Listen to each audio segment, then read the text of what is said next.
All right, welcome to This Explainer.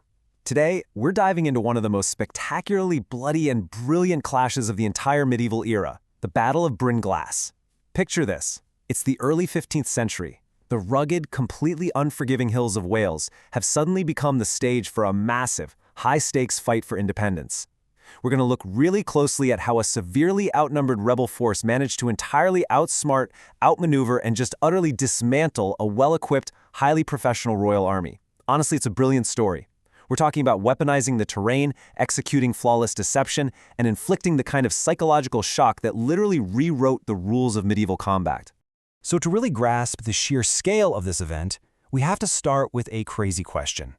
What happens when a king sends his absolute best commander to crush a revolt, only for that same commander to get destroyed, captured, and then actually flip to the rebel side? I mean, it sounds exactly like a plot point pulled straight from a dark fantasy novel, right? But this is precisely what unfolded in the turbulent summer of 1402. Listen, this wasn't just some run-of-the-mill military defeat for the crown. It was a devastating political earthquake that shook the English monarchy to its absolute core. And the epicenter of that quake? A muddy, blood-soaked hillside in central Wales. Okay, let's back up a second. How did we actually get here? The spark for this incredible clash started way off the battlefield, rooted in what was basically a real estate dispute in 1400. You see, back in 1399, King Henry IV aggressively seized the English throne. This created massive political instability everywhere. Shortly after that whole upheaval, a really prosperous, highly respected Welsh nobleman named Owain Glyndŵr finds himself locked in this bitter dispute with a powerful English neighbor, Lord Grey, over some stolen lands. While King Henry completely ignores Glyndŵr's repeated appeals for justice. Big mistake. The simmering tension rapidly boils over. By September 1400, Glyndŵr's followers proclaim him the true Prince of Wales, and boom, a full-scale national rebellion sweeps the countryside, leading us right to the deadly showdown at Bryn Glas in June 1402. Now, we've got a classic clash of opposites here, with two vastly different men representing entirely different ways of waging war. In one corner, there's Owain Glyndŵr. He's this fiercely charismatic Welsh rebel and a genuine tactical mastermind. And here's the thing that made him incredibly dangerous. He had actually served in the English military before. He knew exactly how they fought, how they thought, and exactly what their weaknesses were. In the other corner, you have Sir Edmund Mortimer. He's a highly experienced English noble, immensely wealthy, heavily equipped, and fully trusted by King Henry IV to march into the treacherous Welsh borders and crush this uprising once and for all. It was the ultimate, classic setup, an agile, unconventional insurgency going toe-to-toe with the heavy, conventional might of an empire. And make no mistake, the threat Mortimer posed was massive. He wasn't just messing around with a little border skirmish. He marched a formidable, highly professional Royal English army of 3,000 men directly into the heart of central Wales. His explicit orders: track down the rebels and end the uprising in one single, decisive, crushing blow. This force was heavily armed, incredibly well supplied, and supremely confident. I mean, why wouldn't they be? They represented the absolute peak of early 15th century military power, basically designed to steamroll over any localized resistance through sheer terrifying force. But here's where things get really interesting. The Welsh were facing a massive numbers problem. Glyndŵr was fielding a much smaller force of around 1,500 men against Mortimer's 3,000. They were literally outnumbered 2-1. Now, if this were a traditional pitched battle on a nice wide-open field, those numbers would mean almost immediate annihilation for the rebels. And Glyndŵr? He was deeply aware of this reality. He knew he absolutely couldn't just line his men up shoulder to shoulder and try to trade blows with a heavily armored English vanguard. Instead, he had to rely entirely on pure tactical genius and his intimate, lifelong knowledge of the local landscape. It was going to take absolute cunning over brute force to survive. So, we are looking at a truly asymmetric matchup in every sense of the word.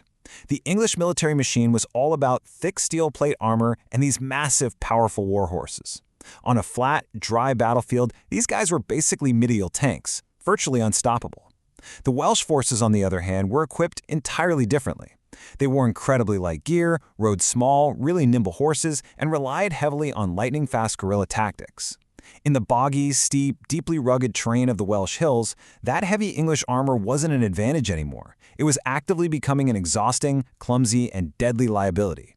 Plate armor and massive horses just sink into mud. Glyndwr's overarching strategy was brilliant in its simplicity. Force the English to fight in an environment where their greatest strengths instantly became their biggest weaknesses.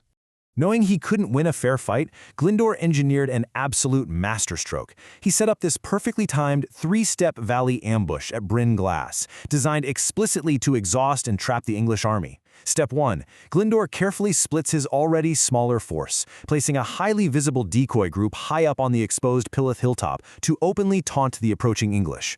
Step 2. He hides the vast bulk of his main force in a deep, heavily vegetated valley ravine, running directly alongside the hill, completely out of sight. The jaws of the trap were set. All he needed now was for Mortimer to take the obvious bait, underestimate the rebels, and order an impossibly steep uphill charge directly at that decoy. And guess what? When the two forces finally met, Mortimer took the bait, hook, line, and sinker. Supremely confident in his overwhelming numbers and eager for a quick victory, he arrogantly ordered his heavily armored troops to begin the grueling trudge up that steep, slick, muddy slope. As they climbed, weighed down by dozens of pounds of steel, you can imagine their breathing growing heavy, their pace slowing to an agonizing crawl, and in that precise moment of maximum vulnerability, they were met by a relentless, deadly storm of Welsh longbow fire raining down from the crest of the hill. The English vanguard started to brutally falter. Their momentum completely stalled out as they desperately struggled against the unforgiving mud and a sky literally darkened by arrows. Then, just as the English were completely pinned down, slipping around and gasping for breath on the hillside, Glyndwr springs the trap.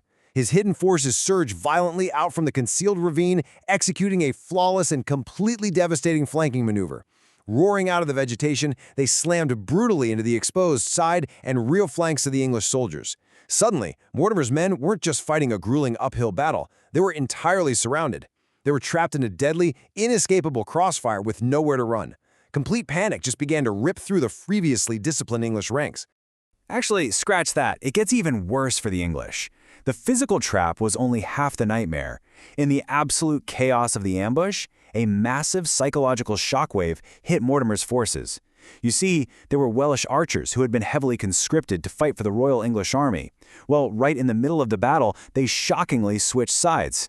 Seeing the tide turning and deeply sympathetic to the cause of independence, they seamlessly turned their powerful longbows onto Mortimer's heavily armored men. This sudden internal betrayal caused utter mass confusion and completely broke whatever morale the English army had left. They were being slaughtered by the enemy dug in front of them, the enemy charging beside them, and incredibly, the very men they thought were watching their backs. The aftermath of this brilliant ambush and shocking betrayal was a staggering, entirely one-sided bloodbath. Against all conceivable odds, the significantly smaller Welsh rebel force absolutely decimated the professional Royal Army. A jaw-dropping 1,500 English soldiers lay dead on the muddy hillside by the time the fighting finally stopped. It was an unprecedented, cataclysmic disaster for the English crown.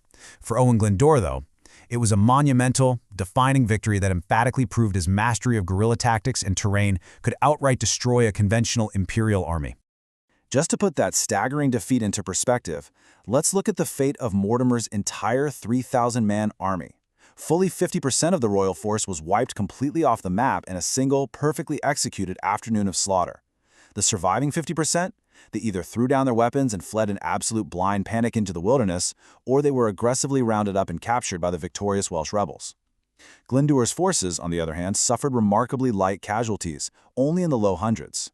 The immediate English threat in the region wasn't just beaten back, it was completely and totally erased from existence. And amidst all this incredible carnage, the rebels managed to secure the ultimate strategic prize. The supreme commander of the English forces himself, Sir Edmund Mortimer, was wounded, surrounded, and taken hostage by Glyndwr's men. Taking a high-ranking English noble of this immense magnitude captive was an unbelievable bargaining chip.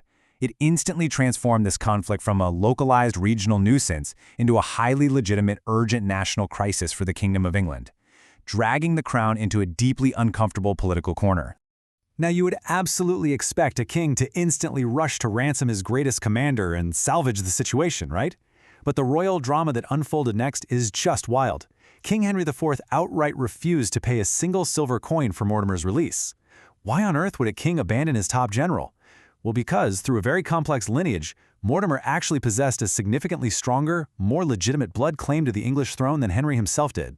Remember, Henry was widely viewed as a usurper, so by intentionally leaving Mortimer as a captive hostage deep in Wales, King Henry coldly calculated that he could leave a major political rival to rot in the mud, conveniently removing a massive internal threat to his own precarious crown. So, what does Mortimer do? Feeling entirely abandoned, deeply betrayed, and literally left for dead by the very king he had just bled for, he makes a shocking, genuinely unthinkable decision. He flips sides. The bitter, blood-soaked enemies who had just slaughtered each other's armies on the hills of Bryn Glas suddenly formed a powerful, unprecedented alliance. In a move that sent absolute shockwaves through London, Mortimer married Owain Glyndŵr's own daughter, Catherine, and actively pledged his forces to the Welsh rebellion. This masterstroke brought a massively powerful, wealthy English noble family directly into the rebel fold, combining the fierce Welsh insurgency with the terrifying prospect of a full-blown English civil war. The momentum from the overwhelming victory at Bryn Glas, combined with this radical new alliance, culminated in a terrifying proposal aimed squarely at the English crown, the tripartite indenture. Emboldened beyond measure, Glyndwr, the Mortimers, and another fiercely powerful rebelling English family from the north, the Percys, drafted a formal plan to literally carve up the entire island. Under this audacious treaty, Glyndwr would rule over a massive, fully independent Wales stretching deep into western England. The Mortimers would take the south, and the Percys would rule the north. They were no longer just trying to win local independence. They were actively attempting to completely erase King Henry's realm from the map. So, when we look back at Bryn Glas, what are the big takeaways? The tactical learnings here provide a pure masterclass in asymmetric warfare. First off, it perfectly demonstrates that terrain absolutely dictates the flow of battle. The muddy, steep hills completely neutralized every single advantage the English possessed. Second, deception and carefully hidden positioning act as massive force multipliers. That's how 1,500 men effectively surround and destroy 3,000. Third, it starkly reveals that conscript or mercenary loyalty is incredibly fragile and can turn violently inward during a crisis. And finally, it undeniably proves that in the right environment, relentless speed, high agility, and the pure element of surprise will absolutely crush heavy traditional armor every single time. Which leaves us with one final, pretty provocative thought for this explainer. How did one brilliant, intensely muddying ambush in a remote Welsh valley manage to completely shatter the perceived invincibility of the entire English crown? The Battle of Bryn Glas wasn't simply a brutal clash of swords and armor. It was a profound battle of wits and psychological warfare. It elevated Owain Glyndŵr from a disgruntled landowner into a legendary national hero, and very nearly rewrote the political map of Europe. It serves as a stark, timeless reminder that in history, just like in modern strategy, the biggest, most heavily armed giant doesn't always win. The smartest, most adaptable fighter does. Thanks so much for joining me, and keep exploring the incredible, untold strategies that have shaped our world.